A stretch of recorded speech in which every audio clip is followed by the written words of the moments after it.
Hi there, it's Gabrielle Nicolay from Speech Kids and Raising Orchid Kids, where we teach little kids to talk and help parents understand their kids. And today I'm so excited to have Kelly Dorfman with me. Kelly, thank you for doing this. Oh, it's my pleasure, Gabrielle. Kelly is I'm going to read it because I will get it wrong, licensed nutritionist and dietitian. Licensed in the state of Maryland and in the District of Columbia, but sees families around the country and around the world. And Kelly, tell the good people sort of why you're doing what you're doing. What are you doing? Like, why do people call you? That's such an esoteric question. No, sorry. Why am I here? What are we doing here? What is our purpose? I have a practice that really started out and still continues to this day to be the place that people come when they've gone other places and they haven't gotten the answers they want.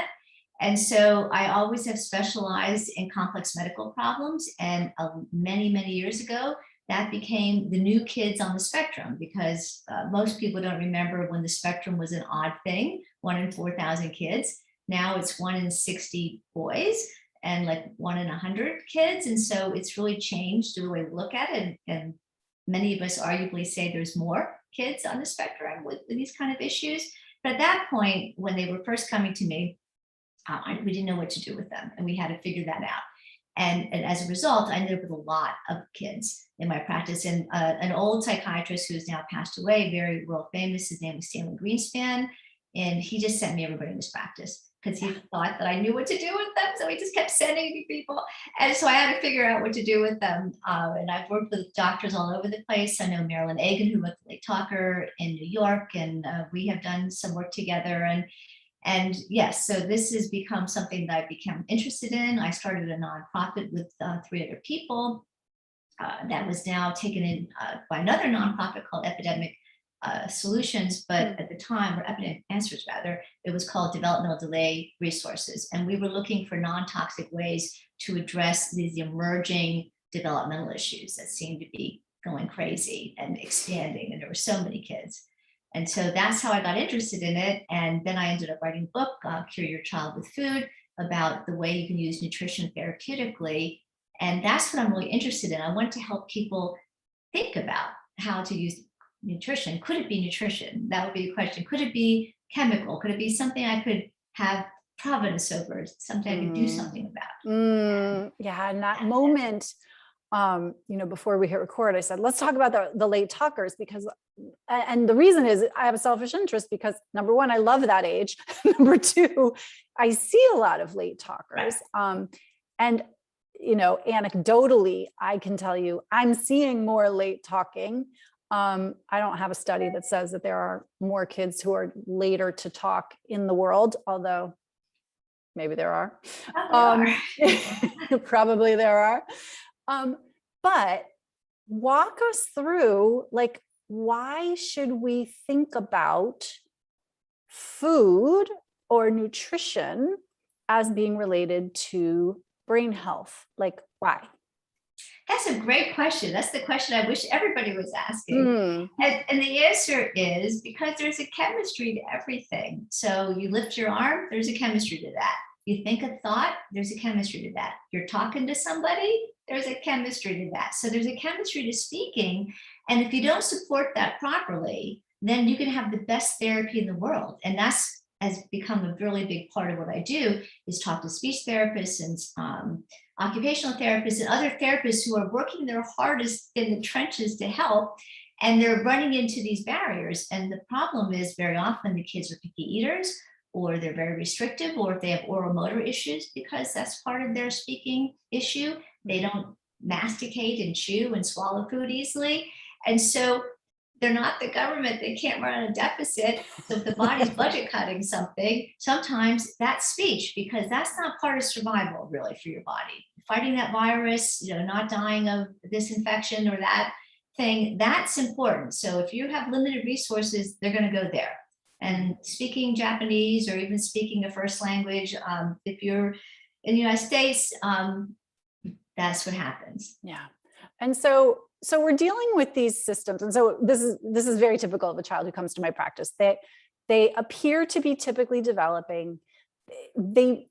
but they also have in their history, if you dig deep enough, you get sort of a history of like a sleeping problem, or a history of eczema, or a history of food sensitivity. And there's like this constellation of other stuff. But the reason they're coming to me is because they're not speaking. Right. So first of all, the reason they're not speaking, it has its origins somewhere else, probably. And then the question becomes like, so what is going on? How are all those other things related? Like, how does this all fit together? I know that's a puzzle, and I have a piece and you have a piece, but like, how does this go? Right. Well, there's many reasons for late talking, of course, and so there's not just one quick answer to that. Yeah. But what happens is basically you have these developmental milestones, right? And there are certain times when it's easier to develop certain things. So it doesn't mean if you're a late talker, you'll never talk, but it's trickier to learn to talk if you're out of sort of sync with where your developmental milestones. Like there's these windows. So for example, there's a window for second languages, which is really like around 6. But we don't introduce second languages till 6th grade. Yeah, really, in this country. So it's no wonder that Americans are kind of bad at second languages, because we have missed that window. You certainly can learn Spanish or French or German at another time, but it's just not as easy, and you tend to have heavier accents and all that. So we have these windows. So there are windows for development of speech, which of course you're aware of, and that naturally goes forward for some people. For other people, there can be, as you pointed out, obstacles for that. And there are a lot of biological obstacles to that. Sicknesses, ear infections come to mind. There's been a lot of research about frequent ear infections interfering with speech, for example. And kids now have more ear infections than they used to. 50 years ago, a couple ear infections was a lot. Now it's not unusual to have kids getting, I had to change. Yeah. I used to say, do you have a lot of ear infections? I don't say that anymore. I say, about how many? How many? Because people think a lot of ear infections now is 10 or 12.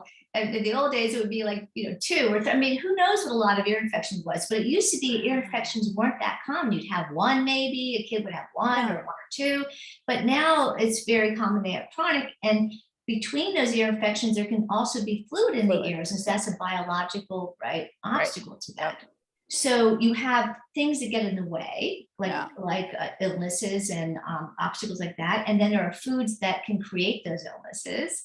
For example, we know from a study that was done here in DC a long time ago, over 20 years ago, that they looked at kids with a lot of ear infections, and they found that if they removed 4 foods, 89% of them stopped having ear infections.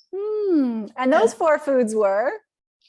Dairy, soy, which is a cross reactor with dairy, wheat, gluten foods, and eggs. Yeah. But most of it, to be honest with you, with dairy. Okay, right about this time, people are getting ready to turn off their computers because they were like, oh my God, I have to give up dairy. Okay, so that's not what we're saying. No, we're just talking about one small aspect that applies to some people. Yeah, and so, but this is where it gets tricky, because when we are talking about a food like milk, for example, which is like, we're used to thinking that milk is fundamental to human life, to the human diet, right? And, we all came up on milk and we turned out just fine. I mean, there's a lot of this mindset that goes around. And, when kids are having trouble learning to speak, or they are, having these, they're kind of like subclinical responses, right? To dairy, for example. It's like it builds up, it builds up, it builds up. And then at some point it runs over, and it may or may not run over in different ways. But there's like a tolerance there. Well, yeah, but I like to call it's a non-allergic reaction in most cases. Right. So, allergic reactions are now narrowly defined as histamine reactions. So if you don't have a hive, or your throat doesn't close, or you don't have a big rash, or you're full of eczema, then it's not considered allergies. So if you're looking at a child and saying, well, my child's not full of eczema and spots, and they're not, the throat's not closing, so they can't have a dairy problem. Mm-hmm. And of course, before age 1, the other symptom is blood in the stool. So those are very classic symptoms. But most kids, they're reacting, their immune system's reacting, are having non-allergic reactions. And So- what is a non-allergic reaction? How do we know that that's happening? That's the tricky question, of course, and that's the $100,000 question. How do you know? Because it's easy to know if you eat a shrimp and your throat closes up. I think I have a problem with shrimp, right? But if you drink dairy and then the child has reflux the next day, or just isn't sleeping very well, or is congested, I mean, that could be from so many things, right? And those are non-histamine reactions. Histamine reactions almost always involve swelling and itching. Mm-hmm. Right. And So we you're don't talking have about that. these, So you talk about non-allergic or sensitivity reactions, and they think that dairy, about 70% of the time, the reactions are like that. However, there's a big however.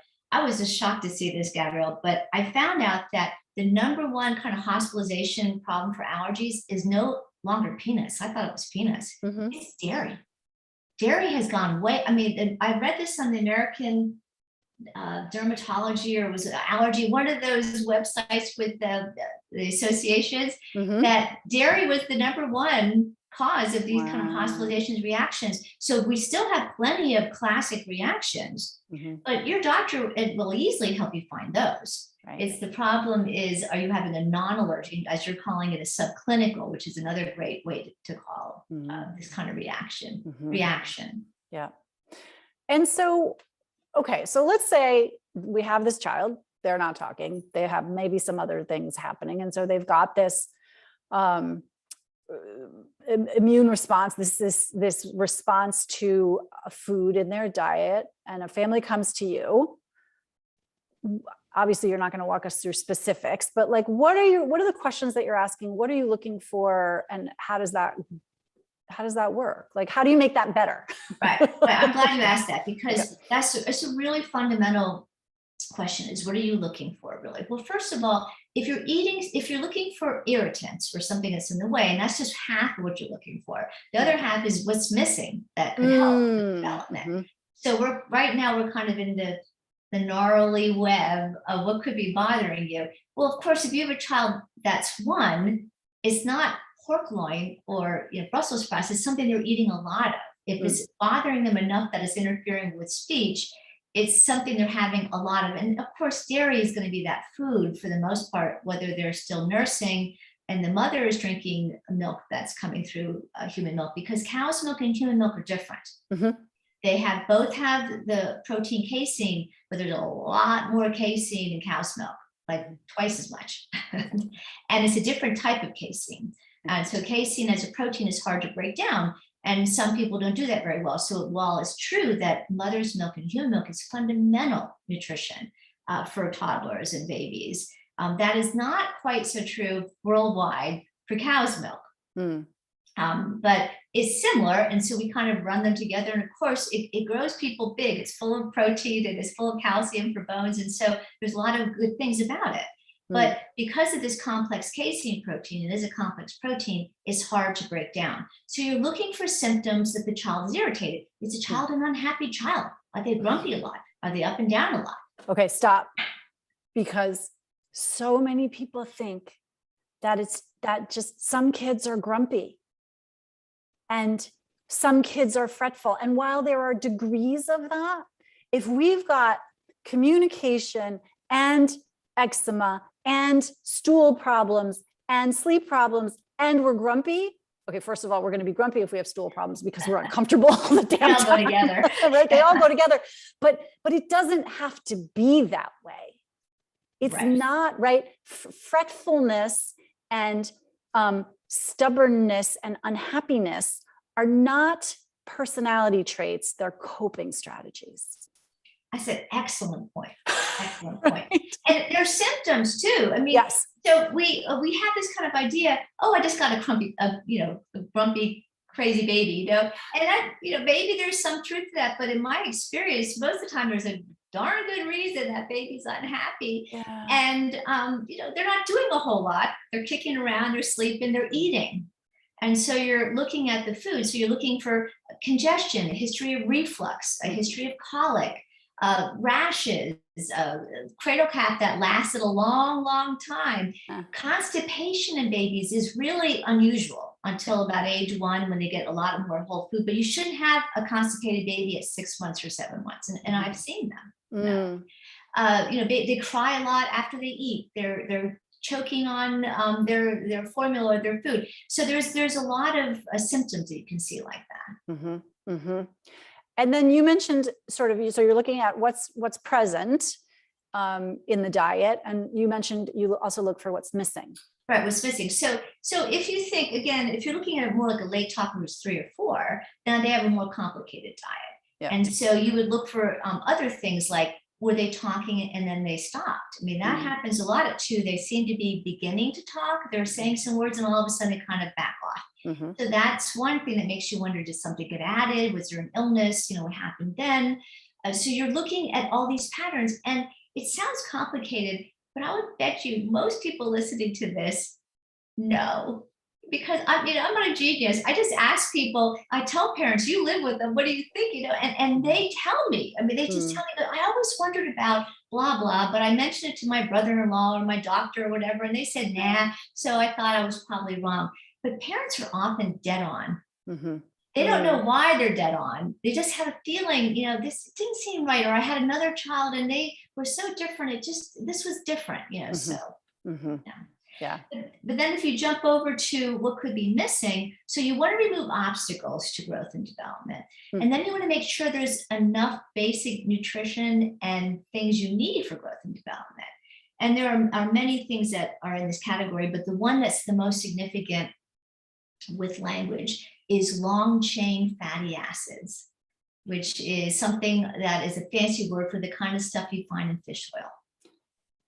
EPA, DHA, there's a lot of research about language involvement and using these kind of long chain fats. Why are we still arguing about that? Oh, we argue about everything in science. No, that's not unusual. I mean, I'm waiting sometimes to see a study that says, and now we know. I mean, they just don't. It's always like we need more studying, and there's always a flaw. There's always something you didn't expect that somebody can find. So that's just part of the way science operates. The way that I feel as though I have to say this to families is go do your research, talk to your doctor, but nobody ever died, hopefully, knock wood, from a little fish oil. Unless you're allergic to fish. So assuming you're allergic to fish. Yeah. So long chain fatty acids. And if you are allergic to fish, I've been seeing like algae, I've been seeing flax. Can you talk about a little bit about like if we're going to mess with fish oil, Yeah, so long chain fatty acids, specifically we're talking about the long chain fatty acids that are very predominant in fish, which are called EPA, which is eicosapentaenoic acid, and DHA, which is docosahexaenoic acid. So these are 20 and 22 carbon length, so they're really, really long. They're not essential fats, okay? You make them from essential fats and your brain prefers them. So they're structural nutrients for your brain. So I look at this as like giving your brain the brick to build rather than the sand to make the bricks. So if you're eating walnuts, which have essential fats, you're giving your brain the sand to make the bricks that will become structural components of the brain. And the brain is 60 to 70% fat. So the kind of fats are critically important. And this is why all the new prenatals over the last decade have had DHA in them. Because they found when mothers took that when they were pregnant, they had better outcomes when the kids were 4. Yeah. So that's prenatal vitamins to age 4. Yep. Wow. Yeah.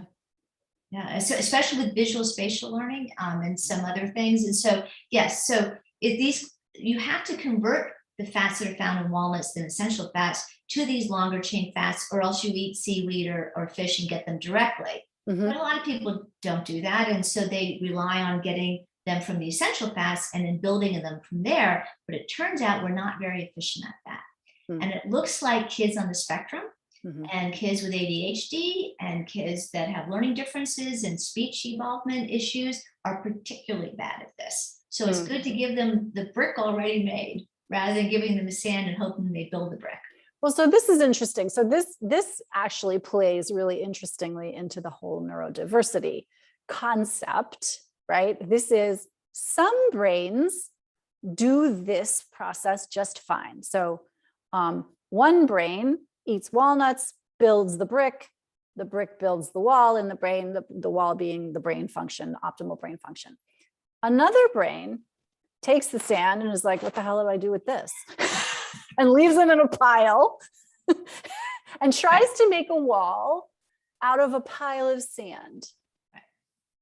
And that's just kind of differently prepared, differently wired brains, to coin Debbie Reber's term.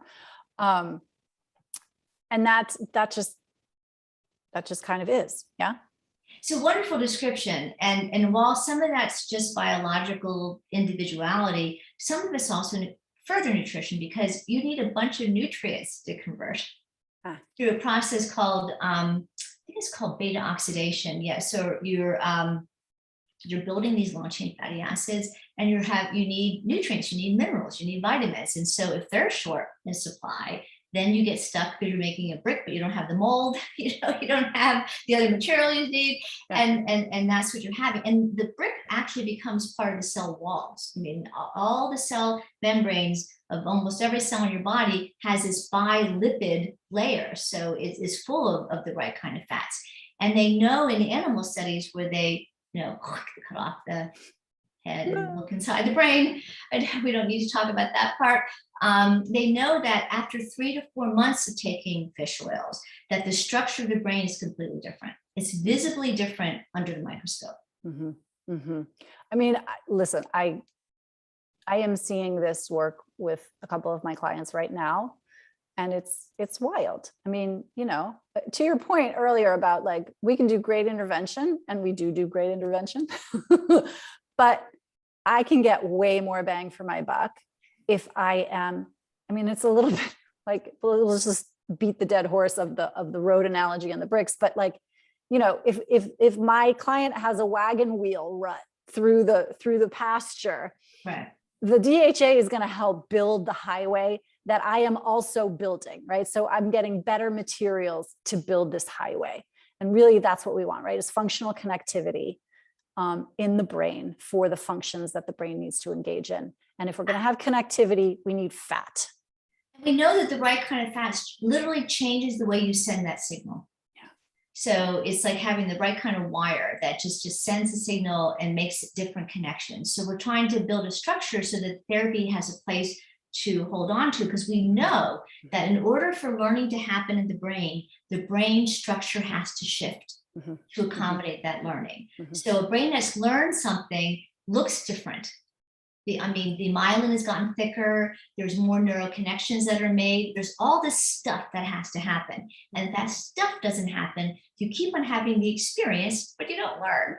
Right. And this is why, this is part of why parents say all the time too, you could do it yesterday. How come you can't do it today?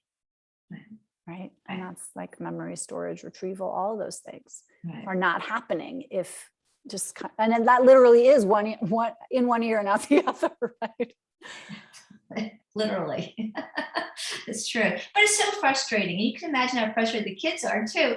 They knew how to ask for what they wanted yesterday, and now they're pointing and screaming again, so it's frustrating for everybody. Right.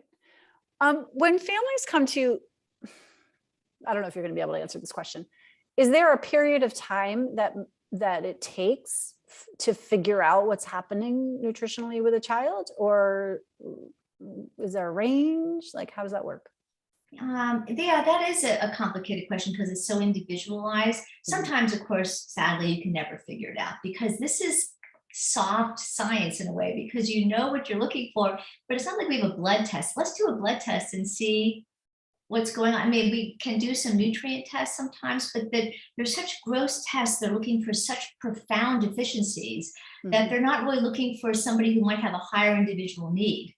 or may be converting improperly or not binding properly. So it's looking for very gross measures that are measured against 100 people walking down the street on average. So it's not, somebody asked the other day, my child has ADHD, what blood test should I do? I thought, oh, well, I wish we had a blood test for ADHD. I mean, we definitely have some secondary tests that might be interesting, but we just, with these neurological things, it's not that kind of straightforward. So there's a lot of trial and error, and you have to have some patience for that. Because it sounds like, you're sort of depending on the same things that I am, which is a behavioral response that indicates a neurological phenomenon. Yes. Yeah. And I say this to parents all the time. We don't put kids in scanners yet. Oh yeah. We tried, but you just can't find the place in the brain, because the brain's a network. And so it's like, oh, there's the language place right over there, beneath Georgia, is where we have the language place. So it's not that simple, really. Yeah. And you'll find this interesting. So I had talked to a parent this morning, and her child, she has a little girl who's 3.5, who is on the spectrum. And so we were talking, and we got stuck on this constipation thing, because her child had gone on a trip, the family got on this trip, and she came back and she started withholding, which is a very common issue with autism. And so we spent the whole consult talking about why she got nothing done that we talked about because of this terrible constipation problem. And at the very end, she goes, oh yeah, she's talking a lot more. It's like, so she was stuck in saying that she's a complete failure. She had done nothing. I said she'd actually done some of the things, given the child fish oil, for example. But in the meantime, she got stuck somewhere else, which these are kids. This is what happens. Sometimes they get sick with the virus you don't expect, or grandma comes and visits and throws off the schedule or whatever. And so, the last throwaway was, oh yeah, she's talking great. She's talking so much more. So there you go. If there was one thing that, families who are concerned about speech and language in their children could do just for themselves, what would it be? You mean beyond finding a good therapist to work with them on the ground? Because I think that you have to start with having a therapist help you. But this is not like we just do nutrition, and just like you're saying, we don't just do therapy. Thank you for bringing that up, because actually I was going to say that just because we're setting up, you explained it so beautifully, right? We're going to set the brain up for learning, but that's not the learning.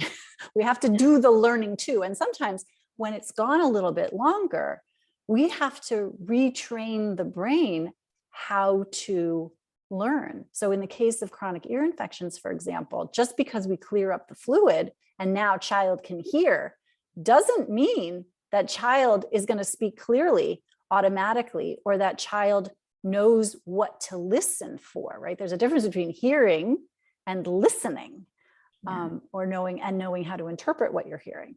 And so we have to train that. Yes. So other than finding a really excellent therapist.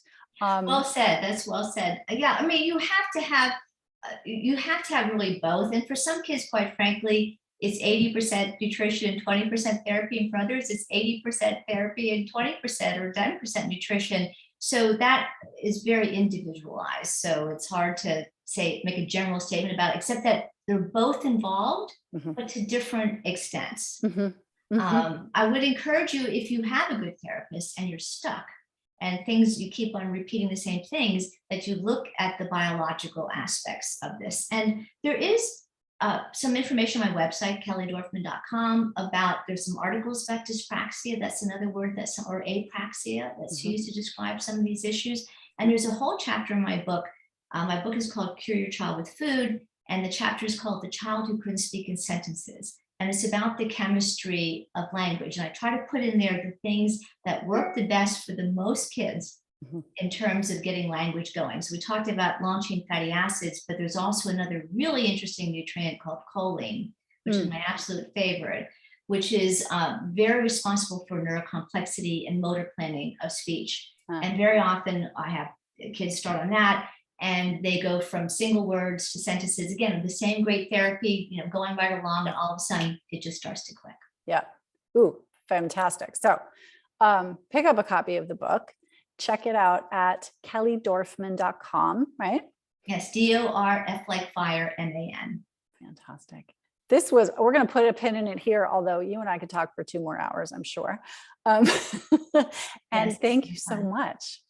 My pleasure, Gabrielle, anytime. Take care.